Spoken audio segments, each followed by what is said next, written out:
학창 시절을 한번 떠올려 보시겠어요? 그 교실 맨 뒷자리에서 항상 조용히 약간 자기 자리만 묵묵히 지키던 모범생 하나쯤은 다들 기억하실 겁니다. 아, 네. 평소에는 그렇게 눈에 띄지 않는 그런 친구들 있죠. 맞아요. 그런데 기말고사 성적표가 딱 나오는 날 갑자기 전교 1등을 차지해서 반 전체를 완전 경악하게 만들던 그런 친구 말이죠. 바쁜 일상 속에서도 항상 새로운 통찰을 찾아서 바로 지금 이 심층 탐구를 듣고 계신 여러분 열렬히 환영합니다. 네, 반갑습니다. 오늘 주제랑 방금 그 비유가 아주 찰떡이네요. 그렇죠.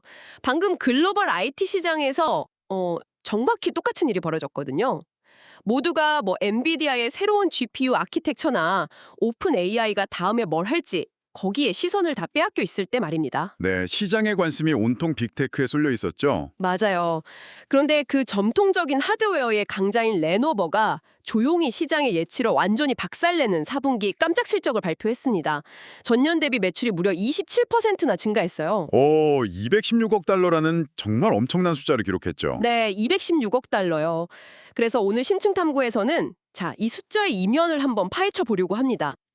과연 이번 호실적이 단순히 부품 가격이 오르기 전에 일어난 일시적인 사재기 현상일까요? 아니면 그 AI가 마침내 긴 침체기에 빠져 있던 전통 하드웨어 시장을 깨우는 어떤 구조적 반등의 신호탄일지 그걸 해독하는 게 오늘 우리의 미션이겠네요. 정확합니다. 바로 그겁니다. 레노버의 실적이 도대체 어느 정도였길래 시장이 이렇게 놀란 건지 표면적인 숫자부터 먼저 좀 짚고 넘어가 볼까요? 네, 아까 말씀하신 그 216억 달러라는 매출 규모 그리고 순이익도 엄청났거든요. 5억 2,100만 달러로 급증했습니다. 와, 순이익이 5억 달러가 넘었다고요? 네, 이게 단순히 노트북을 매장에서 몇 대 더 팔았다고 나올 수 있는 수치가 절대 아니거든요. 최근 분석 보고서랑 기사들의 세부 데이터를 뜯어보면 세 가지의 아주 거대한 톱니바퀴가 동시에 맞물려 돌아가고 있다는 걸 알 수 있습니다. 오, 세 가지 톱니바퀴요. 그게 뭔가요?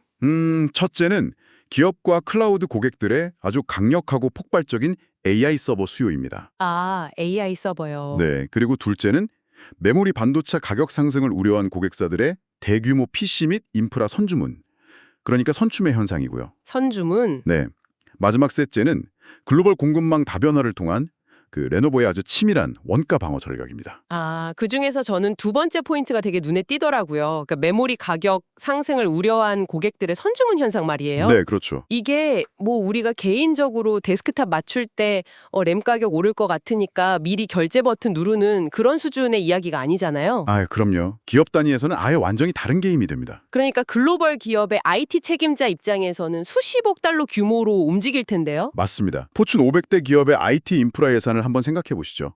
연간 수백억 원에서 수천억 원의 하드웨어 교체 예산이 딱 잡혀 있는데 시장에서 내년 1분기에 D램이랑 낸드 플래시 가격이 10%나 15% 이상 급등할 거라는 아주 확실한 시그널이 나온 겁니다. 15%면 예산 타격이 엄청나겠네요. 그렇죠. IT 책임자 입장에서는 당장 내년 1분기에 집행할 예산을 어떻게든 올해 4분기로 앞당겨서 대규모 구매 계약을 체결해야만 하는 거예요. 안 그러면 내년 예산안에 만전이 빵꾸가 구멍이 나는 거군요. 네, 치명적인 구멍이 생기죠. 결국 글로벌 PC랑 서버 시장 점유율 1위인 램으로 입장에서는 이 가격 인상이라는 시장의 압력이 고객들의 지갑을 아주 강제로 열게 만든 거대한 촉매제가 된 셈입니다. 야, 재밌네요. 그런데요, 이 실적을 단순히 부품 가격 오르니까 빨리 사자 이런 눈치 게임으로만 치부하기엔 약간 찝찝한 부분이 있습니다. 어떤 부분에서 그렇게 느끼셨나요? 그 레노버 측에서 발표한 데이터를 보니까요. 무려 210억 달러 규모의 AI 서버 주문 파이프라인을 확보했다고 엄청 강조를 하더라고요. 네, 210억 달러요? 210억 달러면 한화로 거의 30조 원에 육박하는 거 아닌가요? 이건 단순히 부품값 아끼겠다고 미리 사두는 그런 선취매 수준을 아득히 넘어서는 것 같은데요. 오, 바로 그 지점이 이번 심층 탐구에서 가장 중요한 갈림길입니다. 단순한 타이밍의 승리가 아니라 하드웨어 르네상스일 수 있다는 증거죠. 아, 르네상스요? 네, 그 210억 달러 규모의 파이프라인은요. 막연한 기대감이 아닙니다. 실제 주문과 프로젝트로 연결되고 있다는 뜻이고 AI 산업의 무게중심이 이제 이동하고 있다는 아주 강력한 신호입니다. 무게중심이 이동한다고요? 어디서 어디로요? 지금까지 그 AI 붐의 1단계가 마이크로소프트나 구글, 메타 같은 하이퍼스케일러들이 엔비디아 칩을 싹쓸이해서 초대형 데이터 센터를 짓는 그런 AI 학습의 시대였잖아요. 네, 그렇죠. 맨날 빅테크 이야기만 했죠. 여기서 정말 흥미로워지는 부분이네요. 맞습니다. 그런데 이제는 2단계, 즉 AI 추론의 시대로 넘어가고 있는 겁니다. 일반 기업들이 그 학습된 AI 모델을 가져다가 자신들의 내부 데이터에 접목해서 실제 비즈니스에 쓰려고 하는 거죠. 아하, 그러니까 일반 금융사나 제조기업, 뭐 병원 같은 곳들이요? 네. 그런데 보안이나 데이터 프라이버시 문제 때문에 기업의 가장 핵심적인 데이터를 그 퍼블릭 클라우드로 다 내보낼 순 없잖아요. 그렇죠. 회사의 기밀인데 외부로 나가면 큰일 나죠. 그러니까 결국 자체적인 온프레미스 AI 서버, 즉 기업 내부 전산실에 직접 설치할 서버가 폭발적으로 필요해진 겁니다. 와, 그러니까 대형 클라우드 업체들만 AI 인프라를 구축하는 게 아니라 일반 기업들도 자신들만의 폐쇄적인 AI 환경을 구축하려고 레노버 같은 제조사한테 수십조 원어치 주문을 넣고 있다는 거군요. 정확한 메커니즘입니다. 엔비디아의 칩만 사서는 아무것도 할 수 없으니까요. 그쵸. 칩을 사도 그걸 구동할 서버 렉이 있어야죠. 네, 그래서 레노버나 델, HP 같은 기업들이 이 고가의 GPU들을 안정적으로 조립하고 시스템 소프트웨어도 얹고 기업의 기존 IT 환경에 딱 통합해주는 역할을 하는 겁니다. 야, 이거 진짜 반도체랑 빅테크에만 머물러 있던 온기가 서버 제조사로 퍼지는 전형적인 낙수 효과네요. 맞습니다. 그 낙수 효과가 레노버의 장부에서 숫자로 증명된 거죠. 여기서 그럼 자연스럽게 PC 시장으로도 한번 넘어가 보죠. 서버뿐만 아니라 일반 하드웨어 쪽에서도 AI의 역할이 엄청 커지고 있다고요. 네, PC 시장도 아주 재밌게 돌아가고 있습니다. 사실 저희가 지난 몇 년 동안 생각해보면 PC 교체 주기가 너무 심각하게 길어지지 않았나요? 맞아요. 한 번 사면 엄청 오래 쓰죠. 네, 스마트폰 성능이 워낙 좋아지기도 했고 솔직히 예전 구형 노트북으로도 엑셀이나 뭐 웹서핑 하는 데는 아무 지장이 없잖아요. 그렇죠. 일반적인 업무에는 충분했으니까요. 그런데 최근에 그 온디바이스 AI 기능이 탑재된 AI PC들이 막 쏟아져 나오면서 시장의 공기가 좀 바뀌고 있는 것 같아요. 이게 교체 주기를 좀 단축시킬 수 있을까요? 엄청난 구매 동기가 될 겁니다. 기존 PC랑 이 AI PC는 아키텍처 자체가 아예 다르거든요. 아키텍처가요? 어떻게 다른데요? 지금까지의 PC는 중앙 처리 장치인 CPU랑 그래픽을 담당하는 GPU가 핵심이었다면 AI PC에는 AI 연산만을 전담하는 NPU, 즉 신경망 처리 장치가 필수적으로 들어갑니다. 아, NPU라는 새로운 뇌가 하나 더 생기는 거네요? 맞습니다. 그래서 클라우드 서버를 거치지 않고도 내 노트북 안에서 직접 소규모 언어 모델을 쌩쌩 돌릴 수 있는 거죠. 오, 인터넷 연결 없이도요? 네, 인터넷 없이도 화상 회의록을 실시간으로 번역하고 기업의 보안 문서를 요약해주고 백그라운드에서 내 업무 패턴을 알아서 학습하는 겁니다. 와, 그건 단순히 소프트웨어 업데이트로 해결될 문제가 아니네요. 아예 뇌의 구조 자체가 다른 하드웨어가 필요해졌다는 뜻이군요. 네, 하드웨어 자체가 바뀌어야만 쓸 수 있는 기능들이죠. 그렇다면 기업들 입장에서는 기존의 구형 PC로는 직원들이 이런 새로운 AI 기반의 업무 툴을 제대로 쓸 수가 없을 테니까요. 생산성 유지를 위해서라도 직원들 기기를 대대적으로 다 바꿔줘야 하는 강력한 동기가 생겼네요. 바로 그겁니다. 그렇기 때문에 시장에서는 이번 실적을 단순한 일회성 반등이 아니라 AI 기술 사이클이 만들어낸 구조적 반등으로 아주 긍정적으로 해석하려는 움직임이 강한 거죠. 자, 지금까지 들으면 그림이 아주 완벽합니다. 샴페인을 터트려도 될 것 같아요. 기업들은 내부용 AI 서버 구축하려고 줄 서 있고 직원들 생산성 올리려고 AI PC 교체까지 앞두고 있으니까요. 네, 표면적으로는 아주 훌륭하죠. 하지만 저희가 출처 자료들을 면밀하게 교차 검증해봤잖아요. 이 장밋빛 전망 이면에 상당히 우려스러운 그림자나 균열들도 분명히 보입니다. 네, 리스크 분석도 반드시 해야 합니다. 아까 우리가 이야기했던 그 첫 번째 논리 있잖아요. 메모리 가격이 오를 것 같아서 기업들이 구매를 앞당겼다. 이거 사실 경제학에서 말하는 전형적인 선취매 현상 아닙니까? 미래의 수요를 미리 당겨 쓴 거죠. 네, 현재로 영끌에서 실적을 쫙 부풀린 거라면 당장 다가오는 다음 분기나 내년 초에는 오히려 수요가 텅 비어버리는 에어포켓에 빠질 위험이 아주 높아 보이는데요. 그래서 이게 다 무슨 의미일까요? 아주 예리하신 지적입니다. 그 현상을 더 큰 그림이랑 연결해 보면요. 엽기저 부담에 대한 우려가 확실히 존재합니다. 엽기저 부담이요. 이번 분기에 27%라는 엄청난 성장을 보여줬잖아요. 고객사들의 예산이 이미 조기에 다 소진되었다면 다음 분기 성장률은 둔화될 수밖에 없습니다. 신기루일지도 모른다는 거죠. 아, 1년치 쓸 돈을 4분기에 다 써버렸으니까요. 네. 게다가 앞서 강조했던 그 210억 달러 규모의 AI 서버 파이프라인 말입니다. 이것도 회계장부상의 확정된 매출이 아니라 아직은 주문서에 불과하다는 점을 명심해야 합니다. 저는 솔직히 그 부분이 잘 이해가 안 갔어요. 이미 210억 달러어치 주문을 받았으면 그냥 공장 밤낮으로 돌려서 뚝딱 만들고 배송하면 끝 아닌가요? 그게 그렇게 간단하지가 않습니다. 주문이 밀려 있는데 뭐가 문제인가요? 문제는 그 서버를 만들고 싶어도 만들 수가 없는 치명적인 공급망 병목 현상 때문입니다. 부품이 없나요? 고성능 AI 서버는 부품 하나하나가 정말 극한의 스펙을 요구하거든요. 최고급 스포츠카를 한번 상상해 보시죠. 네, 스포츠카요. 수십억 원짜리 엔진, 그러니까 엔비디아의 최신 GPU는 어떻게든 확보했다고 칩시다. 그런데 그 엄청난 엔진에 열을 식혀줄 특수 냉각 밸브 하나가 배송 지연에 걸리면요. 밸브 하나 없으면 엔진이 터질 테니까 차를 못 팔겠네요. 네, 단 한 대도 고객에게 인도될 수 없습니다.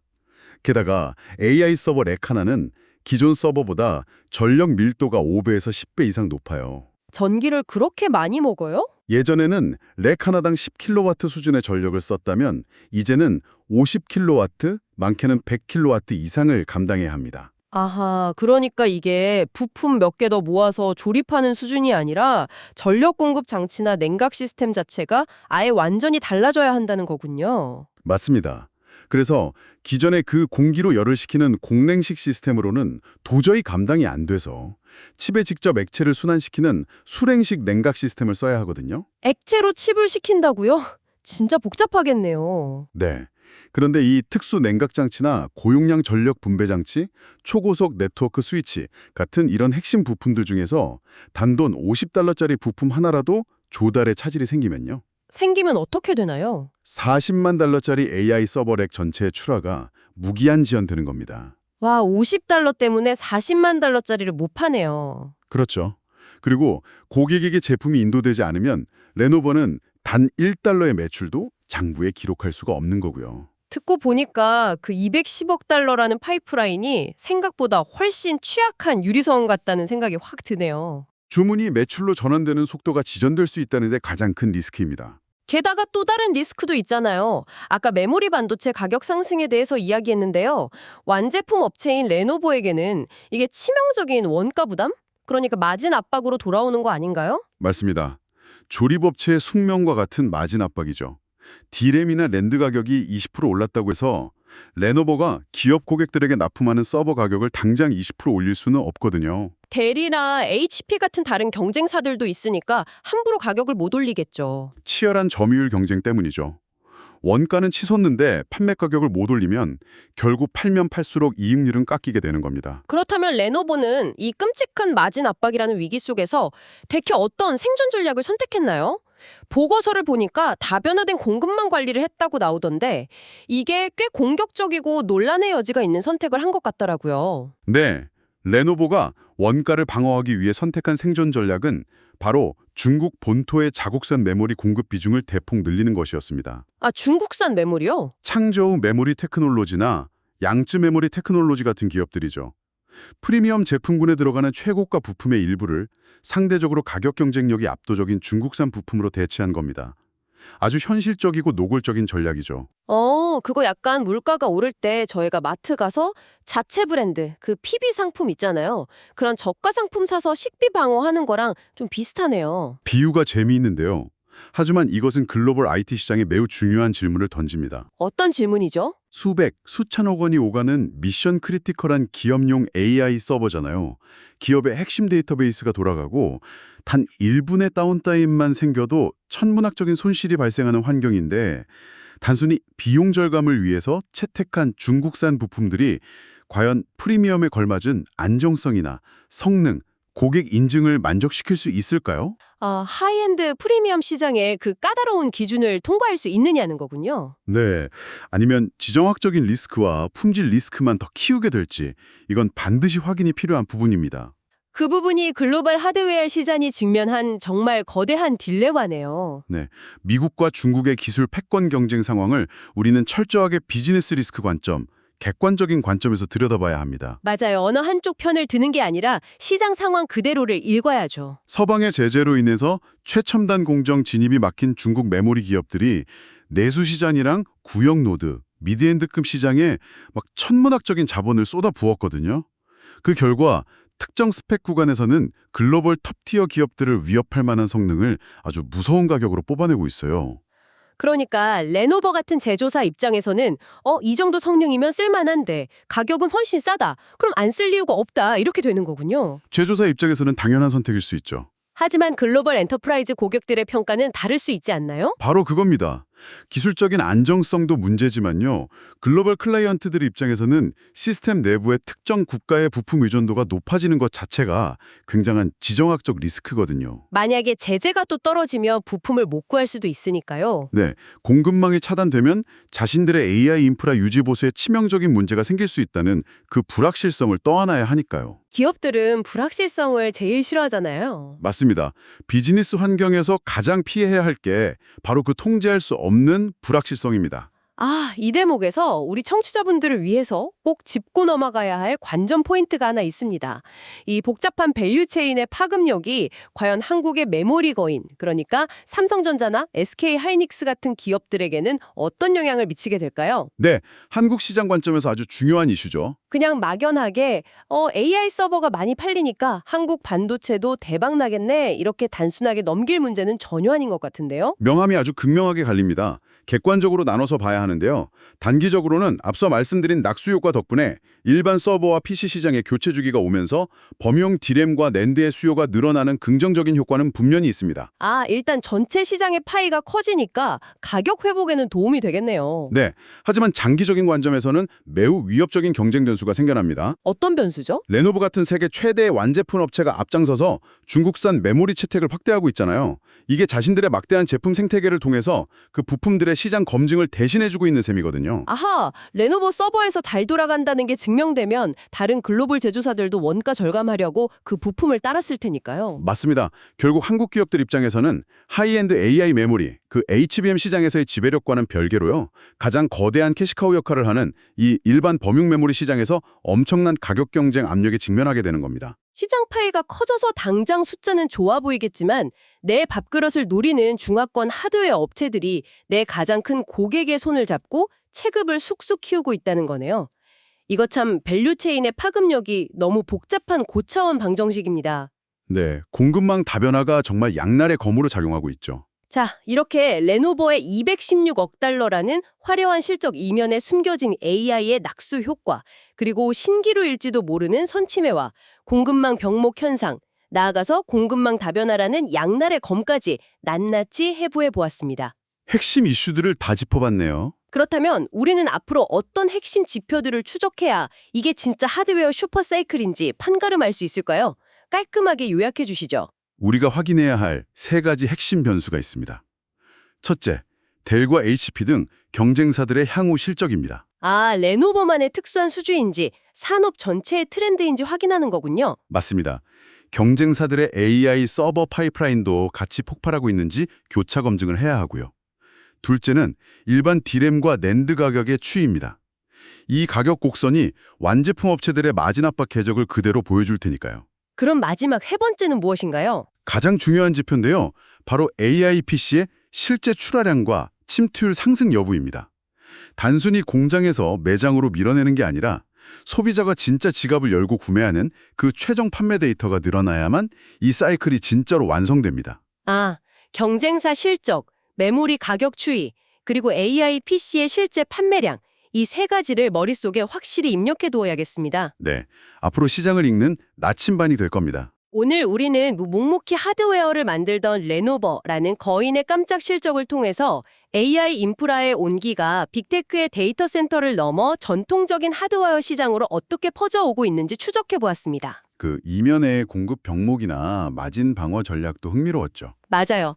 그런데 여기서 심층 탐구를 마무리하기 전에 출처 자료들의 논의를 바탕으로 우리 청취자 여러분 개인의 삶에 적용할 수 있는 좀 도발적인 생각거리를 하나 던져드리고 싶습니다. 오, 어떤 생각거리인가요? 우리는 지금까지 AI 인프라가 언제 전통 하드웨어 시장을 바꿀 것인가에만 집중했잖아요. 철저하게 시장의 사이클이나 기업의 선택 문제로만요. 하지만 조금만 관점을 바꿔 생각해보면 어떨까요? 관점을 바꾼다면요? 만약 당신의 책상 위에 있는 기기들이 AI와 결합하지 않으면 아예 기본적인 업무조차 할 수 없는 시대가 코앞으로 다가왔다면 어떨까요? 그렇다면 하드웨어 교체는 이제 단순한 선택이나 시장 사이클의 문제가 아닐 겁니다. 아, 필수 불가결한 생존 도구가 된다는 뜻이군요. 맞습니다. 현대사회의 새로운 업무 환경에서 살아남기 위해 반드시 지불해야 하는 일종의 입장권이 되어버린 것은 아닐까요? 입창권이라는 표현이 아주 와닿네요. 다음번 전자제품 매장에 가실 때 이 질문을 꼭 한번 떠올려 보시길 바랍니다. 과연 나는 지금 단순히 기기의 성능을 비교하고 있는 것인가? 아니면 내 미래의 업무 경쟁력을 위한 입장권의 가격을 가늠해보고 있는 것인가 하고요. 청취자분들도 오늘 이 방송을, 이 심층 탐구를 듣고 나면 기기를 보는 시선이 완전히 달라지시겠네요. 네, 그러길 바랍니다. 우리의 심층탐구는 여기까지입니다. 바쁜 일상 속에서도 끝까지 함께해 주신 바로 지금 이 방송을 듣고 계신 당신께 깊은 감사를 드립니다.